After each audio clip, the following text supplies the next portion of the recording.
আসসালামু আলাইকুম everyone, it's your Mahi. Dear viewers, আজকে আমি আরও একটি নতুন মজার রেসিপি নিয়ে হাজির হয়েছি। আজকে আমি তৈরি করে দেখাবো ডিম দিয়ে কোহির একটা ভীষণ মজাদার ভাজি রেসিপি।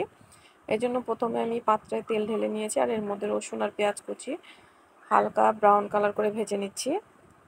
এগুলো ভাজা হয়ে গেছে। এখন এর মধ্যে আমি একটি ডিম দিয়ে এই পেঁয়াজ আর রসুনের সাথে খুব ভালোভাবে ঝুরি করে ভেজে নিয়েছি। এখন এর মধ্যে আমি দিয়ে দিচ্ছি কোহিগুলোকে, আর এই কোহিটাকে আমি আগে থেকেই ধুয়ে গোল গোল ছোট ছোট টুকরো করে কেটে নিয়েছি। আপনারা আপনাদের পছন্দ অনুযায়ী ভাজির শেপে কেটে নিতে পারেন। এখন দিয়ে দিচ্ছি স্বাদ মতো লবণ।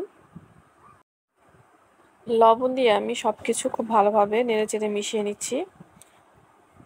আর লবণটা আপনারা বুঝে ব্যবহার করবেন, কারণ এই ভাজিটা নেতিয়ে যায়, আর লবণ তা বুঝে আপনারা ব্যবহার করবেন।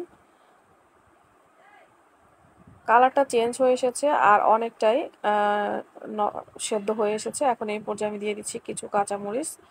আপনারা ঝাল খেতে চাইলে এটা প্রথম অবস্থাতেই কাঁচামরিচগুলো অ্যাড করতে পারেন পেঁয়াজের সাথে।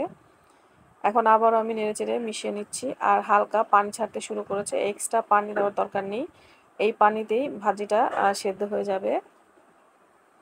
নেড়েচেড়ে এই ভাজিটাকে রান্না করে নিতে হবে, না হয় লেগে যাওয়ার সম্ভাবনা থাকে। বারবার আপনারা নেড়েচেড়ে দিবেন।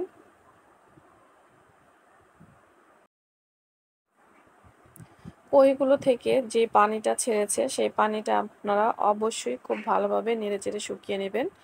যদি ভাজিতে পানি থেকে যায় তাহলে খেতে ভালো লাগে না। ভাজা ভাজা করতে হবে। অনেকটাই নেড়েচেড়ে আমি পানি শুকিয়ে নিচ্ছি। আর যখন পানিটা শুকিয়ে আসবে তখন আমি এর মধ্যে মশলা অ্যাড করব। আপনারা চাইলে মশলা অ্যাড করতে পারেন, আর যদি না দিতে চান তাহলে না দিলেও হবে। এখন আমি এর মধ্যে দিয়ে দিচ্ছি হালকা হাফ চামচের মতো দিয়ে দিচ্ছি ধনিয়ার গুঁড়া, আর দিয়ে দিচ্ছি ম্যাগি স্বাদের ম্যাজিক হাফ চামচের মতো। এটা দিলে এটার স্বাদ আরও বহুগুণে বেড়ে যায়। আপনারা যদি এই মশলাগুলো দিতে না চান তাহলে না দিলেও হবে। খুব ভালোভাবে আমি মশলা এই ভাজির সাথে নেড়েচেড়ে মিশিয়ে নিচ্ছি। ভাজিটা প্রায় হয়ে গেছে।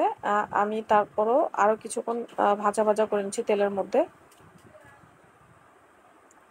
ভাজিটা হয়ে গেছে, এখন আমি আপনাদেরকে পরিবেশন করে দেখাচ্ছি। ভাজিটা দেখতে যতটা লোভনীয় হয়েছে, খেতেও মাশাআল্লাহ এই ভাজিটা ভীষণ টেস্টি হয়ে থাকে। আপনারা তৈরি করে খেলেই বুঝতে পারবেন। ভিউয়ার্স, আমার আজকের রেসিপি আপনাদের কাছে ভালো লাগলে অবশ্যই লাইক কমেন্ট শেয়ার করতে ভুলবেন না। আর ফ্রেন্ড ফ্যামিলি সবার সাথে ভিডিওটা শেয়ার করবেন। যারা ভিডিওটি সম্পূর্ণ দেখেছেন সবাইকে ধন্যবাদ। আল্লাহ আপনাদের সবাইকে ভালো রাখুক, সুস্থ রাখুক, নিরাপদে রাখুক এই কামনা করে আজকের মতো বিদায় নিচ্ছি। আসসালামু আলাইকুম।